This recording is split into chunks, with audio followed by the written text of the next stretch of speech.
Marketing v souvislostech. Jaké jsou rozdíly v přístupu v řízení marketingu a lidí v korporaci a ve scale-upu? Jak pokročila digitalizace ve zdravotnictví? A jaké vidíme trendy v marketingovém oboru? O tom se dneska budeme bavit s Viktorií Procházkovou v podcastu Marketing v souvislostech. Viktorie Procházková má v marketingu a obchodu zkušenosti ze všech 3 stran. Ze strany agentury, ale i firmy a korporace. Prošla od marketingových pozic až do pozice CEO nadnárodní farmaceutické korporace Schülke. Aktuálně řídí jako CEO mezinárodní medicínsko-technologický scale-up skupiny H2 Global Group. Ahoj Viktorie, díky, že jsi přišla do nového podcastu. Ahoj Vojto, ďakujem za pozvanie. Pojďme začínat první otázkou, to už je taková obligátní tady.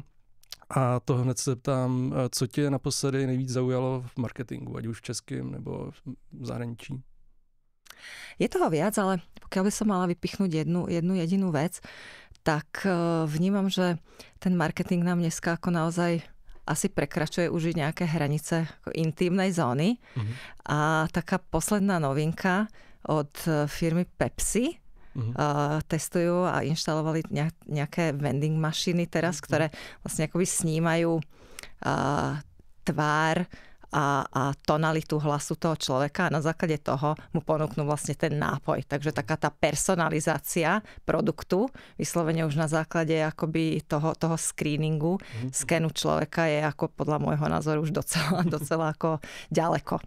Takže tě hodně zajímají takový jako technologičtější jednoznačně. Jako případy a tak. Tak, technologie, emocia a prostě ten člověk tam. Skvělý. Tak jo, k tomu se určitě dostaneme. Co si dneska projdeme, tak začneme kariérou a to, co máš za sebou. Dotkneme se taky řízení lidí, podíváme se nejenom jako v marketingu, ale obecně v rámci firem. Pak se tě zeptám na nějaký jako trendy, co třeba používáte, co tě baví, co tě zaujalo a určitě bych na závěr chtěl se pověnovat i třeba vzdělání a vůbec seberozvoji, protože v tom děláš taky poměrně dost aktivit. Tak určitě to si potom taky shrneme. Tak pojďme rovnou na tu otázku a zajímalo by mě vlastně celá ta tvoje kariéra, protože máš poměrně jako zajímavý pozice za sebou, jestli bys to popsala a poďme do toho. Okay.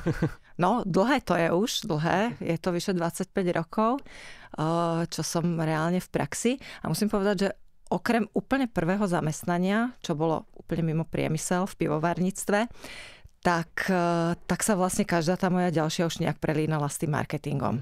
Všade som sa s tým stretávala. Začínala som úplne ako junior obchodník a potom krátko na to ako produkťák vo farmaceutickej firme, takže to bolo také ako prvé moje stretnutie vlastne s tým marketingom vtedy 20 rokov dozadu alebo vyše 20 rokov dozadu. A z tej pozície toho markeťáka alebo produkťáka som potom prešla viac do tej stratégie, do toho riadenia, kde sa mi začínali kombinovať už potom tie funkcie ako riadenie obchodu spolu s marketingom alebo potom už centrálne alebo globálne riadenie. Takže som docela stálica v tých firmách, tá moja fluktuácia nebola nejaká enormná. Som si všimol.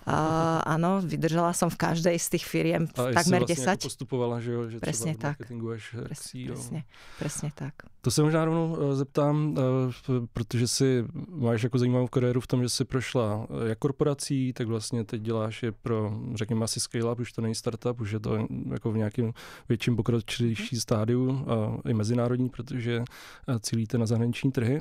K tomu se potom dostaneme, ale zajímalo by mě, jako v čem vidíš třeba ty rozdíly, ať už v marketingu, o kterém se dneska budeme bavit, nebo vůbec v tom přístupu, protože že jo, můžou tam být trošku jiný přístupy, tak jestli bys mi to popsala?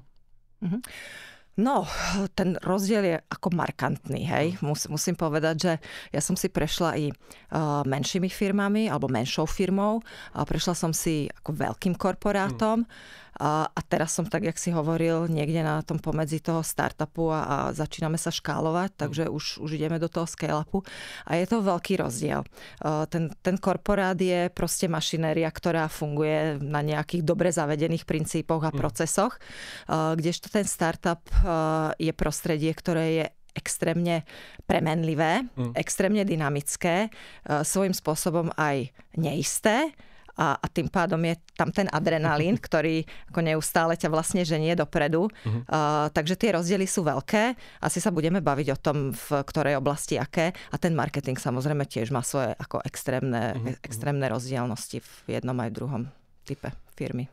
Když vezmeme ještě, že jsi začínal, říkáš nějakých 20 let, že máš zkušeností že, v marketingu, vidíš v tom nějaký rozdíly, co se dělo předtím, co se děje dneska? Jednoznačne, to sa zmenilo obrovsky. Ten marketing, ktorý bol vtedy, keď som začínala, klasicky tradičný, kedy vlastne veľké firmy, ktoré disponovali prostriedkami finančnými, boli schopné budovať silné značky a vlastne oslovovali tie masy. Tie masy čakali na tie reklamné kampane, na tie spoty a firmy vlastne tie svoje značky neustále posilňovali. Ten priestor pre tých menších bol samozrejme tým pádom menší a zložitejšie sa dostať do toho prostredia. Dnes je ten marketing viac otvorený pre všetky, vlastne akoby úrovne firiem a nie je o tej značke samotnej, ale je o zákazníkovi. Zákazník je stredobodom vlastne celého marketingu, všetko sa točí okolo jeho potreby, jeho problému a značka alebo firma už len reaguje vlastne tým riešením. Takže je tam významný rozdiel. Možná i z pohledu toho, jak je to prolinkovaný jako do firem, protože mně přijde, že dřív se to třeba na bordech tolik neřešilo, že ten marketing v těch dávných dobách, když to dneska mi přijde, že to jako prostupuje všema těma oborama. Vnímáš to tak, jak je? Určite. Bývala to taká samostatnejšia jednotka. Marketiaci boli v zásade šedá eminencia obchodu, keď to tak nazvem. Ja som to tak vždy vnímala, že je to krk, ktorý hýbe tou hlavou, lebo marketing to ako nastavoval, ale nikdy sa o nich otvorene nehovorilo. Oni sú tí, ktorí stoja za tým úspechom, že boli skôr takí schovaní. Kdežto dneska ten marketing je naozaj úplne ako naprieč celou firmou. Hej? Keď si to zoberieš, tak marketing sám o sebe, produktový alebo služby, propagácia. Dnes máme marketing v HR. Úplne strašne silná oblasť, kde sa propaguje. Vlastne vôbec neobejdeš. Presne tak. My konkrétne ako docela tlačíme marketing aj v oblasti ako výroby, pretože zákazníka dnes zaujíma aj to, kde vyrábame, ako vyrábame, z akých surovín, aká je udržateľnosť našej technológie výrobnej. A v neposlednom rade nám preniká marketing určite aj do investícií. Jo. Tím se dostáváme k tomu dalšímu, té další části, a to je řízení lidí vůbec a marketingu. Jaký vidíš rozdíl, jakoby ten hlavní, když vezmeš marketing v té korporaci a v rámci vlastně řízení v tom startupu, scale-upu? Budem sa opakovať, ale zase veľký. Z vlastní, jako, jo, klidně i konkrétně, jako, co tam vidíš ty hlavní rozdíly třeba z tvýho pohledu a z tvý role, protože dneska už jsi CEO vlastně, že, té společnosti, předtím si prošla těma různýma pozicema, ale vlastně můžeš to porovnat z pozice jak toho CMO, tak té pozice toho šéfa celého. No, veľký rozdiel je, pretože tie korporácie a tie veľké firmy majú na to, aby si na tých miestach držali expertov. To znamená, tam sú tí ľudia viac špecializovaní, viac uzavretí v tej svojej agende a vlastne sa to tak synergicky prelína, hej, viacerými tými ľuďmi. Každý si zastrešuje a zodpovedá za tú svoju časť. Kdežto v tom startupe alebo scale-upe alebo v tých menších firmách jeden človek zastrešuje viacerú agendu. Mnoho toho. To znamená, nemá priestor byť až taký super expert, až taký super detailista. Má to svoje pre aj proti. Takže mnohé veci nám unikajú samozrejme v prípade, že nie sme až takí špecialisti. A práve preto si myslím, že už dneska nie je ani možné v tých malých firmách úplne držať ten obrovský marketingový tím a mať na každej pozícii, na každú špecializáciu samostatného človeka, pretože je to veľmi nákladné a nie je to ani efektívne, popravde. Čím se vlastně dostáváme jakoby k dalšímu tématu, a to je vlastně, co třeba držet jako in-house, co outsourcovat, ať už z těch pozic, jestli třeba kreativu vnímá, že je lepší mít jako venku nebo vevnitř, to samý třeba tu technickou část. Jak to vnímáš? No, tak jak som hovorila, ten to v zásade je schopný si zastrešiť akoby doma. I keď si myslím, že to nie je úplne dobré, pretože tá slepota skôr či neskôr príde a je dobre mať niekoho zvonka, kto tomu dá nejaké osvieženie. V tom startupe tam, jak som hovorila, nie je ani možné. A je dobré, pokiaľ sa držia in-house veci typu brand, komunikácia, samozrejme stratégia, to je podstatné, ale je úplne v poriadku outsourcovať von grafiku, je úplne v poriadku outsourcovať von onlineové kampane, nejaké technické správy, SEO a tak ďalej. Takže toto si myslím, že je dneska ako fajn, keď to spravuje niekto iný. Ještě jsme tam měli jednu věc, kterou jsem s tou chtěl projít, a to je vůbec vlastně jako marketing ve farmaci a ve zdravotnictví. Jak to jako vnímáš? Protože tam je spoustu omezení, že jo, co se musí, a to přijde ti to OK? Nebo myslíš, že bychom jako stát vůbec tomu měli nějak přistoupit jinak, že nás to moc drží v tom, co můžeme dělat? No, tým, že sa v tom pohybujem strašne veľa rokov, tak samozrejme vidím v tom úskalia, vidím v tom nejaké mínusy, ale zároveň si myslím, že je to kdesi i v poriadku. Pretože v tom zdravotníctve predsa len sa dotýkame toho samotného človeka, jeho zdravia, a nie som úplne presvedčená o tom, že je fajn to rozvoľňovať spôsobom všetko je dovolené, všetko môžeme, pretože vieme, že ľudia tie hranice veľmi radi posúvajú a za mňa už to niekedy je na hrane nejakej etiky alebo nejakej klamavej reklamy. A v tom zdraví to úplne nie je v poriadku. Takže ja celkom kvitujem, že tu pravidlá existujú. Máme ich hromadu, zákon o regulácii reklamy liečivých prípravkov, ale už aj na suplementy sú, že GDPR, nejaká etika farmaceutická, nejaký kódex a tak ďalej. Toto všetko nás drží celkom v mantineloch. Ale dá sa tam nájsť priestor, pretože nie všetko je úplne regulované, takže potom je to na tej našej šikovnosti, ako sme, nakoľko vieme sa na tej hrane pohybovať. A hovorím v rámci etiky a korektnosti voči tomu zákazníkovi. Proč se ptám? Protože teď se hodně řeší vůbec změna, že by víc těch léků mělo přejít do stádia vlastně UTC, volně prodejných léků. A je to poměrně velký téma, který samozřejmě jsou proti názory a tak, ale přijde mi to určitě zajímavý, protože kolikrát to může těm lidem zase naopak pomoct, že to bude k dispozici. Takže, ale s tím asi souhlasím, že musí se to dělat opatrně. Mně trošku přijde, že jsme sešměrovaný ještě jakoby starýma někde regulacema, že třeba ten právní řád nepřemýšlí nad tím digitálem jako takovým. No, je to pravda. Toto bude presne na právnikoch, aby dobre nastavili tie hranice, pretože ako to prostredie je fakt náročné. Tí ľudia majú tendenciu veci zneužívať alebo nepochopiť. Dneska je strašne veľa i samoliečby, ktorá nie je úplne v poriadku, a potom to dávajú odborníci pracne dohromady. Je to prostredie náročné na tú reguláciu. Asi súhlasím s tebou, že tá digitalizácia nám musí priniesť to rozvoľnenie a to je tiež v poriadku. Niekde v tom prostriedku. Pojďme se zaměřit teď na strategickou část. Jak nad tím přemýšlíte teď třeba jako v nové firmě v Hadaway, kde pracuješ?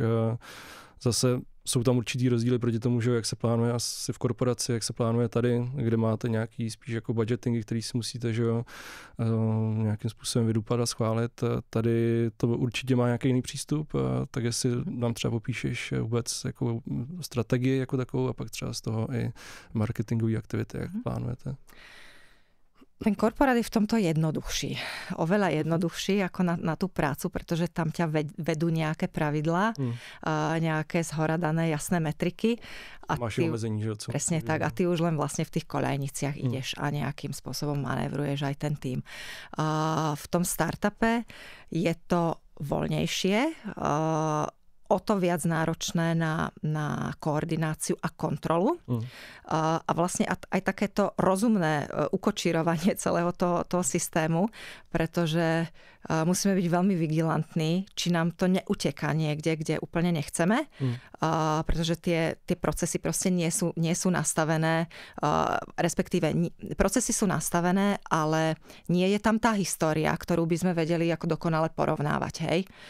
Takže toto vodítko nám chýba. Musíš to pořád prispôsobovať. A mnohé veci testujeme. To znamená, je to poprvé, vyjde to, nevyjde to. O to je to zase pestrejšie, že tých scenárov musíme mať niekoľko, aby sme boli pripravení, že keď ten jeden nevyjde, tak a okamžite proste akcelerovať nejaký ďalší. Máte třeba nejaké 3 výhľady tej stratégie? Áno, nejaký pesimistický, optimistický? Áno. Ja osobne vždy fungujem týmto spôsobom, že je nejaký ABC plán a v určitom bode zlomu, nazývam to bodom zlomu, aktivujem hneď Bčkový, čo samozrejme nie je ako vždy dobre, hej, pretože v tej rýchlej dobe vlastne nedávame úplne priestor niektorým veciam sa dostatočne etablovať a už doch prichádza k rozhodnutiu, meníme kormidlo a ten azimut a stáčame sa inde.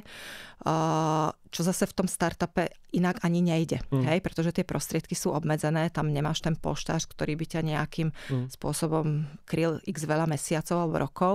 Tam musíš byť docela pružný a rýchly v tom rozhodovaní, čo je efektívne. A jak jsi řekla, ten bod, kdy se to láme, kolik tomu jako třeba dáváš v týdnech? Ja mám pocit, že som tu... Nie, to určite nie. To ani nejde. To ani nejde. Ale mám pocit, že niektorým projektom som dala až príliš dlhý čas a niektoré naopak som asi zarezala príliš zavčasu. Poviem ti, že i pre mňa je to v určitej fáze takéto learning by doing, doslova, že sa učíme za pochodu v niektorých veciach, pretože nemám tie oporné barličky, ale zrovna marketing a kampane ako spojené, myslím teraz ten technický výkon, tam držíme celkom nejakú líniu. Čo sme menili v priebehu roka, alebo i pol roka, je vlastne ten positioning. Ten sme hodne ako sa snažili uspôsobovať podľa toho, čo nám vlastne vychádzalo, i že nám to nefunguje. A znova hovorím, niektoré veci boli pocitové, niektoré už potom nás viedli v rámci nejakých konkrétnejších analytických metrík, ale ten začiatok bol aj intuitívny. A když to srovnáš s tou korporací, tak tam třeba je to asi v řádech měsíců, že jo? Tam ano, asi to bylo jako velmi dlouhý. Tak. Když jakoby se dostaneš do nějakého bodu, kde vidíš, že už to dál nejde, co jsou jakoby ty první věci, co řešíš, jako jdeš za finančním týmem, za obchodním marketingovým, jak je třeba v tomhle tom postup? Ja idem za celým tímom. Kompletne. Ja to úplne nerozdeľujem, pretože v tom startupe vlastne existuje jeden tím. Tým, že tí ľudia naozaj ako spolu žijú, sme taká jedna vlastne kompaktná rodina a niekedy je to dobre, niekedy to dobre nie je, ale v tomto smere určite žijeme viac ako pohromade a riešime tie veci spoločne. Takže veľa máme brainstormových takých tých stretnutí a meetingov, kde rozoberáme naozaj projekt ako taký a zo všetkých uhlov pohľadu, aj z finančného, aj z marketingového, aj z obchodného. Taký třeba týdenní meetingy? Áno, určite. A keď je potreba, tak i denné. Pokiaľ naozaj sme v stave, že meníme niečo, potrebujeme rýchlo urobiť nejakú akciu, nejakú zásadnejšiu zmenu, tak je to i na dennej báze. Třeba co se týče potom produktového marketingu, tak tohle máte třeba dlouhodobě nějak nastavený, půl roku, rok? Tak, tam to funguje trošku inak. My máme externý tím, externý tím odborníkov, ktorí nám vlastne to portfólio akoby formulujú, by som povedala. Teraz sa bavíme o suplementoch, potom o tých technických produktoch poviem neskôr. Tie suplementy, tie máme škálované podľa pipelinu, ktorý vznikol cca rok dozadu. Ten sme revidovali, či nám dáva zmysel v nejakej synergii, v nejakom optime toho, čo vlastne na ten trh chceme priniesť i na základe tých analytických výsledkov, ako nám reaguje ten trh na súčasné prípravky. Takže tam buď niečo si schválime, alebo u niektorých produktov povieme nie, nepotrebujeme, nebudeme to zaraďovať v priebehu nasledujúcich mesiacov. Docela sme spomalili tie launche, pretože sme v tie predchádzajúce roky hrnuli mnoho prípravkov na trh, ktoré nakoniec sa neetablovali tak, ako sme chceli, pretože boli z našej dielne, ale nepočúvali zákazníka. Takže teraz sme to práve otočili, riešime to, čo ten trh potrebuje, čo ten zákazník naozaj ako očakáva od nás a viac premýšľame nad tým, čo na ten trh dáme. A bavím sa teraz o tých suplementoch. U prístrojov, u tých technických zariadení je to otázka toho, ako rýchlo dokážeme s tými inováciami pracovať, pretože tam je to docela jednoduché v tomto smere. Tam je to skôr otázka toho, ako rýchlo vlastne ten inovátorský tím je schopný reagovať na tie naše interné potreby, pretože sme jediní, sme vlastne akoby pionieri v tomto. Nemáme úplne konkurenciu v tých inováciách, takže tam je to o nás, ako rýchlo to vlastne na ten trh dostávame a chceme dostať, za akých okolností, v akom čase, s akým cieľom. Ještě možná se vrátím k tomu vyhodnocování vlastně vůbec té strategie, jestli to funguje nebo ne. Tak když porovnáš tu korporaci a ten startup, tak v tom startupu předpokládám, že se asi díváte nějaký plnění jako tržeb, že jo, nějakých takových ukazatelů. Co se týče té korporace, tak tam je to trošku zpožděný, že jo. Co tam třeba jakoby, co si nejvíc vyhodnocoval, nebo co byl ten jako ten key jako information, který ti dalo tu informaci, že jdete jako správně nebo ne. Myslíš v korporáte? No. V korporáte to bol, áno, v korporáte to bol jednoznačne profit. Proste to bola hlavná metrika. Za akou áno, presne tak. S akou profitabilitou pracujeme. Tam nebola otázka úplne tých tržieb, pretože tie mali nejakú základnú bázu a tam sa už len robila nejaká nadstavba. Tam sa skôr riešili naozaj tie náklady, efektivita nákladov a potom tá samotná ziskovosť, prípadne ďalšie investície, ktoré putovali do ďalšieho rozvoja. Měsíční a kvartální. Áno, určite. Tam v korporáte sme my dokonca robili, alebo na mojej úrovni sa robili i taký ten v polovici mesiaca, nejaký forecast estimation do konca mesiaca, takže tam sa to robili dvakrát. Teraz sa to snažím v tomto startupe robiť naozaj pomaly denne. Tam to samozrejme není o profite, pretože penetrujeme trh, ideme do toho úplne s iným cieľom. Ten profit je dôležitý, ale nie je to prvotná tá veličina. Tržby, samozrejme tržby. Potom efektivita nákladov tiež je docela podstatná a práve preto meníme i častokrát akoby tú základnú stratégiu, že nám to nedáva zmysel. Sledovat, ktoré produkty fungujú a na to optimalizovat. Presne tak. Co se týče trendů vůbec a nějakých jako zajímavých aplikací a tak docela já to teda vnímám, asi možná i všichni vůbec, že to zdravotnictví prochází nějakým jako velkou změnou, že jo, je tam hodně digitalizace zatím a tak. Jak se na tohle jako díváš? Kde vidíš jako nějaký jako top trendy v rámci tohodle napříč zdravotnictvím? No veľmi je to rigidné prostredie ešte stále. Je stále veľmi konzervatívne a riešime to dnes a denne, pretože konkrétne v H2 Global Group alebo Vibe, keď teda sa bavíme o tej komerčnej značke, tak my sme i tam, i v komercii, i v tom zdravotníctve, pretože sme etablovaní v lázenství, čo sa dá považovať vlastne za určitý medzistupeň už k tomu zdravotníctvu. A je to prostredie veľmi stále zošnurované. I tá digitalizácia tam preniká docela pomaličky. A No sa spíš asi o tom víc mluví, než to reálne je, že? Je to tak. Stačí, že sa pozrieš na sociálne siete a zistíš, ktoré reálne nemocnice tým žijú, ktoré sú progresívne a naozaj komunikujú aj cez tie sociálne siete nejaké svoje aktivity, ale väčšina to nerobí. Väčšinové prostredie je naozaj stále ešte proste v tom tradičnom riadení. A to je další otázka, jako vlastně cílení třeba těch doktorů a tady těch odborného toho personálu.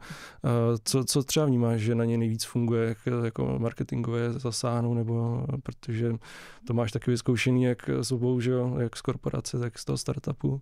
Hej. Oni sú silne zvyknutí na edukáciu. Edukácia je tam proste gro. Ako musia mať data, ktoré sú riadne evidované, sú niečím podložené dôkazne a toto je to, o čo sa opierajú. My to robíme v tom zdravotníctve, alebo k tomuto typu zákazníka tiež, pretože inak tam tá akceptácia nie je. A oni sú... Robí nejaké eventy třeba? Nebo áno, určite kongresy a teraz sa budeme smerovať viac do webinárov, pretože už aj to prostredie je zlenivelo natoľko, že už ani na tie kongresy úplne nechcú chodiť, ani nechcú príjmať osobné návštevy a pomaličky postupne, hlavne tá mladšia generácia, už si zvyká na to, že si sadnem pred počítač a proste vypočujem si to, ak ma to zaujíma. Stále tam musí byť pre nich nejaká v úvodzovkách zaujímavá pridaná hodnota v tom, že im prinášaš niečo, čo je pre toho pacienta novum. Stále ten pacient tam je ako veľmi u nich silne rezonuje, ten zákazník pacientský, takže toto je zase stále ako to má byť v poriadku. A hovorím, my sme vlastne i v tej komercii, kde sa trošku viac zase môžeme rozvoľniť k tomu zákazníkovi, ktorý nie je až taký náročný, respektíve tá edukácia alebo tá komunikácia s ním je taká priamočiarejšia, jednoduchšia. O to je to náročnejšie pre marketingový tím a potom pre ľudí, ktorí s nami spolupracujú externe, pretože sme naozaj ako dvojlínioví. I vlastne ten jako sales proces je asi strašne dlouhý, že jo, v tom prostredí. Presne tak. A u nás už by som povedala úplne, pretože my ešte naviac vlastne smerujeme i do B2B segmentu, čo je zase taká nadstavba. Nie sú to len ako zdravotnícky profesionáli, ale sú to i distribútory. To znamená ten network. Distribučná sieť je vlastne ešte nadstavená a to sú naši partneri, ktorí sú obchodní, ale tiež ich treba vzdelávať, zase inak ich treba vzdelávať. Majú inú informačnú základňu, takže tá pestrosť je tam ako veľká v našom prípade. A když půjdeme z těch odborníků, půjdeme vlastně do toho startupu cílení na tu masu a tak vy jako Hardware Vibe hodně využíváte i třeba influencer marketingu, tak tady mě zajímalo, jak to ty vnímáš, jak moc je to třeba pro tu značku důležitý, protože tak jak to, že člověk třeba může vnímat zvenku, tak ten influencer vám může kolikrát třeba i dělat, jakoby komunikovat ty hodnoty, že jo, tu DNA té značky a tak jak to vnímáš? No, i sa to deje a povedala by som, že je to stále podstatnejšie a podstatnejšie a viac sa to prepisuje do toho, že nie sme to my, kto vytvára ten obsah, ale vytvárajú ho buď tí naši ambasádori, ktorí majú tú komunitu okolo seba a komunitu majú z nejakého dôvodu, alebo sú to potom samotní zákazníci, ktorí si povedia, čo ich zaujíma. Čo je to, čo chcú od nás počuť, čo im vlastne máme dodať. Takže my musíme veľmi dobre počúvať, čo sa vonku deje a na základe toho potom si stavať i tie stratégie a komunikačné linky. Takže to vnímáš ako dôležitou súčasť? Určite, jednoznačne. Čím ďalej, tým viac. A do budoucnosti to bude asi jeden z těch klíčových. Asi i jako historicky se jako dozmění, že třeba když vezmu ten marketing, jak způsoboval jako v dávných dobách, tak tohle vlastně moc tolik nebylo, že jo? Tam boli influenceri, vlastne tí ambasadori, tí doktori, ktorí stáli za tou liečbou, za tou terapiou alebo za tým riešením. Ono to stále je. To zdravotníctvo i v tomto je také konzervatívne, že tam to je, ale... Ideální mít obojí, že jo? Jak to odborníka, tak je to, kdo umí zase komunikovat lidsky na ty lidi. Presne tak. Další vlastně součást toho, jak třeba komunikujete, co mě zaujalo, tak děláte hodně taky na LinkedInu, nějakých jako hodně osobních postů, pustili jste se do toho, že napříč celou firmou v rámci Hardware Vibe, tak jak třeba vnímáš LinkedIn z pozice ať už dopadu na business, HR, jaký je vlastně cíl a proč to třeba děláte? Prešli sme si nedávno takým krátkým trojcyklovým školením, Nie všetci vo firme, ale niektorí vybraní. Ja osobne som teda odhalila veľké taje toho nástroja, pretože som ani netušila, čo všetko sa dá a aký mocný je. Za mňa vynikajúca platforma, určite mám ju hrozne rada a ako jedna z mála si zachováva tú pôvodnú funkciu, kvôli čomu vznikla. I keď teraz v poslednom čase som sa tiež dostala do nejakých konverzácií a polemík, kde som vytýkala, že ideme príliš ako mimo biznisa do tej roviny, ktorá tam už asi nepatrí za mňa, ale je to samozrejme môj subjektívny názor. Ale používam to rada. Veľmi rada tam ako vyhľadávam tie kontakty. My to používame na získavanie lídov, partnerov obchodných, ale aj vlastne servisných partnerov, nábor jednoznačne. Proste keď hľadáme obsadzujeme nejakú novú pozíciu, tak to je asi to najlepšie, kde relatívne lacno. Že si vyhľadáte ty lidi a rovno áno, presne tak. HRistka pracuje veľmi, veľmi aktívne z LinkedIn. Máme dokonca jedného externého partnera, ktorý vyslovene len cez LinkedIn nám robí ten hiring a získava nám vlastne akoby ľudí do firmy. Takže určite pre nás veľmi dôležité. Pracujeme s ním hodně. A vnímáš třeba i jako zvenku od lidí, že ti řeknou, já jsem viděl tohle na LinkedInu nebo tak, že to pomáhá i jako v informovanosti toho publika potom?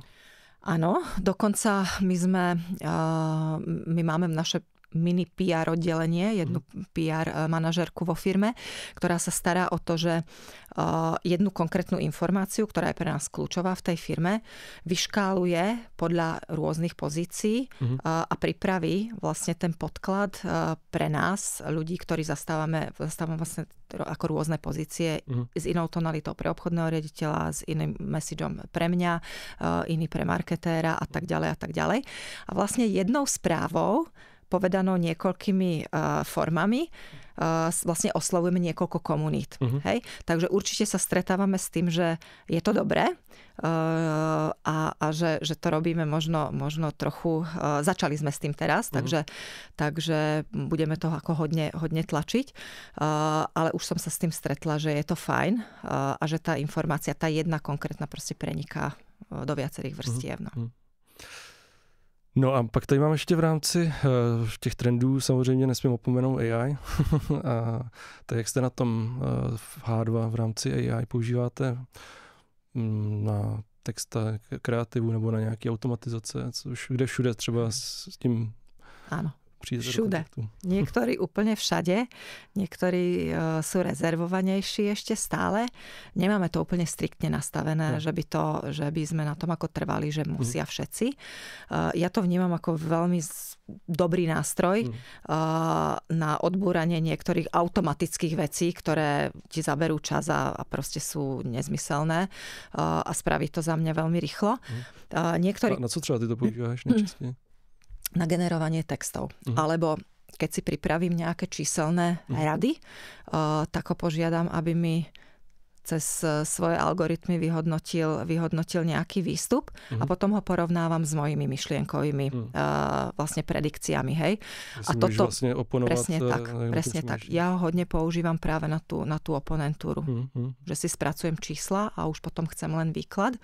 A ja samozrejme tie čísla už mám dopredu nejak vyložené a len mi to pospája potom s tým kontextom alebo s tým iným obsahom. Takže vytvorili sme si ten náš interný ekosystém, takže hodne čerpá AI z toho, čím sme ju nakrmili, čo sme ju naučili. Pracuje teda s tým uzatvoreným a vnáša do toho proste tie externé informácie. Takže dobre, čím ďalej, tým viac. A co používáš konkrétně? Ja používam ChatGPT, ale i Perplexity. Takže snažíme sa to tak ako nejak... Perplexity předpokládáme, jako, že ty používáš místo v podstatě vyhledávače. Áno, presne tak. To mám taky podobně. No. Chtěl jsem se dotknout ještě jedné věci a to je vlastně vůbec vzdělávání a seberozvoj. Protože jsem si všiml, že si studovala MBA na Cambridge, tak by mě zajímalo, jaký to bylo, jestli byste to doporučila dalším lidem a co ti to dalo. Covidové štúdium. Ja som to študovala v čase, keď bol covid a paradoxne, tak jak v covide všetci oddychovali, tak ja som si tam naservírovala štúdium a ešte v tom čase som vlastne pracovala pre firmu, ktorá mala pík vo svojom podnikaní, pretože sa zásobovali v kritickej infraštruktúre zdravotnícke zariadenia. Takže, áno, presne tak. Takže som si naložila ako dvojitú porciu, ale bolo to super. Bolo to extrémne dobré, pretože ja som to poňala tak, že potrebujem to štúdium nie na to, aby som si niečo dokazovala alebo mala nejaký titul, ale že som si chcela jednotlivé projekty implementovať do firmy. A naprieč všetkými tými modulmi, ktorými som si prechádzala, vybrala som si vlastne exekutívny manažment, takže to bola kombinácia všetkého. Od financií cez projektové riadenie, HR, marketing, export a tak ďalej. Proste asi bolo tam 10 modulov. Takže som to všetko vypracovávala, šila vyslovene na mieru tej firme a všetko som do tej firmy zaviedla. Takže u mňa to bolo takéto overenie si toho, že teória môže fungovať v praxi, alebo nemôže, lebo je urobená nedobre. A s týmto cieľom som do toho išla. Začala som študovať veľmi neskoro, lebo už nemám 30 rokov, ale proste som to chcela v čase, kedy som vedela, že sa to nejak využije, že to nebude iba pre ten papier. A toto mi to jednoznačne potvrdilo. Takže doporučujem to každému, kto chce naozaj si overiť svoju teóriu v praxi, naučiť sa nové veci, nejaké nové trendy, nové postupy, nejaké nové smery riadenia. U mňa to bolo hlavne o tom. Takže nějaké jako škatulky, jak se pohybovat, protože ty jsi to asi že uměla prakticky, ale chtěla si to trošku jako věřit, jestli to děláš dobře. Presne tak. A i sa v tej teórii trošku zorientovať, pretože mnohé veci som cítila, že áno, sú dobré, ale nedokázala som ich pomenovať. Takže v tomto som sa zorientovala. No a dalo mi to obrovskú ako pokoru k tomu, ako vôbec riadiť firmu, pretože to je obrovský organizmus a komplex činností, ktoré sú ako vôbec, nie sú ľahké dať ich dohromady a sklbiť to všetko. No a jak obecně se držíš on topic, když to tak vezmem, v rámci toho, co děláš, nebo ať už jako z pozice řídící persony, nebo i z pozice třeba marketingu a tak. Mimo třeba to MBA, co jsme tady zmínili, tak máš, nevím, sleduješ někoho, nebo čteš nějaký publikace? No, hodne mi pomáha v tomto LinkedIn, práve tie sociálne siete ma držia on topic veľmi. Možno sa zdá, že je to povrchné. Ja to úplne nevnímam, že by to bolo povrchné, pretože s niektorými tými ľuďmi sa naozaj prepájam i v rámci nejakých potom ďalších diskusí. Ale asi ti to pomůže, že vždycky zachytíš nějaký trend nebo nějakou informaci a pak si to můžeš hledat. Presne tak, dohľadávam už veci. Nejaký konkrétny kurz teraz nemám, neabsolvujem nič. Na čítanie ako také sa snažím nájsť si čas. Na beletriu nemám čas a keď už si teda nájdem čas na knihu, tak skôr tá literatúra faktu. Zaujímajú ma skôr veci, ktoré mi vypovedajú o tom, prečo sa vlastne niektoré veci dejú. Hej, teraz konkrétne čítam knihu Zrození Evropanu, ktorá pojednáva o tom, jak migrovali jednotlivé národy a prečo je to dobré, to mixovanie a odkiaľ vlastne pochádzame, hej, kto sú Európania, no a tie mýty a vôbec tie tendencie, ktoré dneska máme, tú migráciu nejakým spôsobom odsudzovať, tak nie je to asi úplne správne. Že tá história nám napovedá, že sa to dialo, je to prirodzená. To je od dvoch nemeckých autorov. Ona vlastne kombinuje tú archeogenetiku, vychádza sa vlastne akoby z drtitých pravekých kostí, kde analýzujú prostredníctvom DNA, sekvencií DNA práve tie pohyby a tie prenosy. Je to veľmi zaujímavé. Sú to fakt ako, je to taká literatúra odbornejšia trošku. Jo, já teď čtu teda něco podobného, ale po stránce politicko-ekonomický a to je od Kissingera Pohyb světa nebo jak tak se jmenuje. A taky zajímavý zase, jak ty státy na sebe různě narážely. Ten islám byl jako v Evropě tady předtím, pak zase se odsunul a tak. Takže se to jako mi přijde dost pořád je v nějakém kroku a pořád v nějakém kolečku, že se to opakuje. A tie súvislosti treba chápať. Pak mám tady jedno téma, který jsem určitě s tou chtěl probrat, a to je téma longevity, který se hodně řeší, protože mě zajímá i tahle oblast, protože seš, řekl bych, odborník na to v dnešní době. V rámci Hardware se tomu docela rozvěnujete. Tak co to vlastně jakoby pro to znamená? Sama seš toho nějak účastná? Jako snažíš se dodržovat nějaký rituály? Máš třeba nějaký jako suplementy, který používáš a tak? No, o rituáloch by som úplne asi nehovorila, lebo nie som... Áno, jasne, nie som človek, ktorý by ako dokázal veľmi striktne si povedať, budem každý deň vstávať 5:30 a budem to dodržiavať striktne. Ale tak športuješ dosť, ne? Športujem hodne. Pre mňa to slovo longevity, dlhovekosť, je veľmi spojené ani nie s tou dĺžkou dožitia, ale s tou kvalitou dožitia. 150 rokov asi budeme schopní niekedy sa dožívať, ale nie je jedno, v akej kvalite života sa ho dožijeme.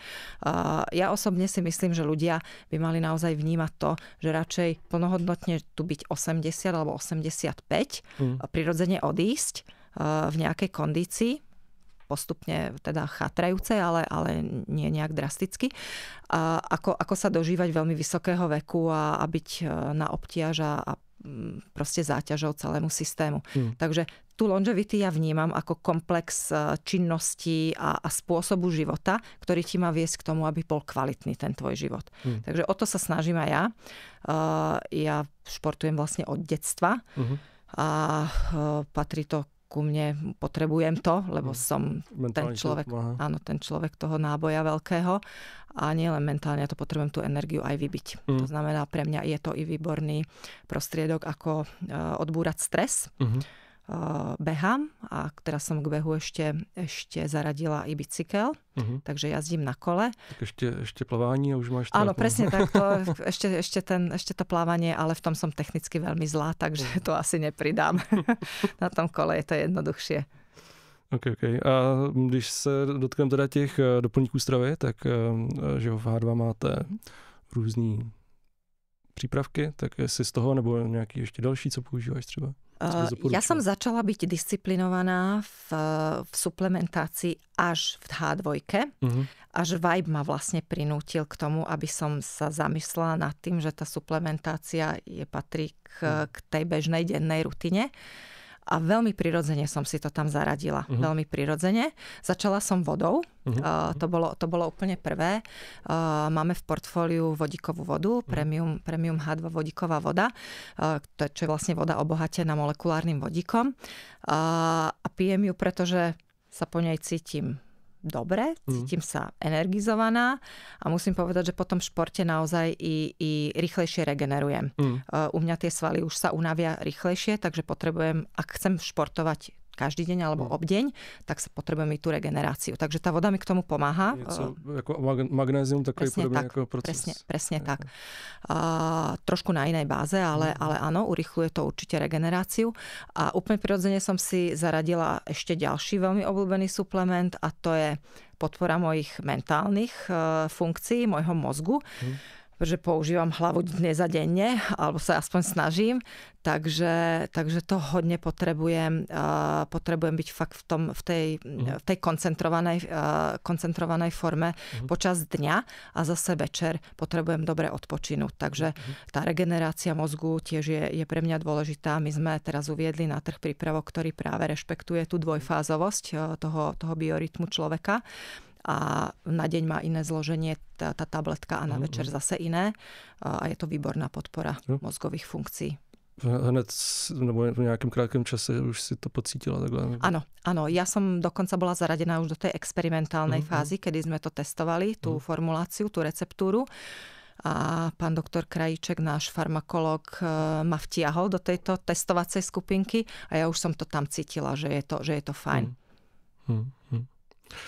Díky moc za dnešní pokec, bylo to skvělý a zase někdy příště. Ďakujem, Vojto, za pozvanie ešte raz, bolo to príjemné. Díky, že jste dokoukali nebo doposlouchali až sem. Pokud se vám to líbilo, dejte like nebo následujte na sociálních sítích a budu se těšit v dalším díle Marketing v souvislostech.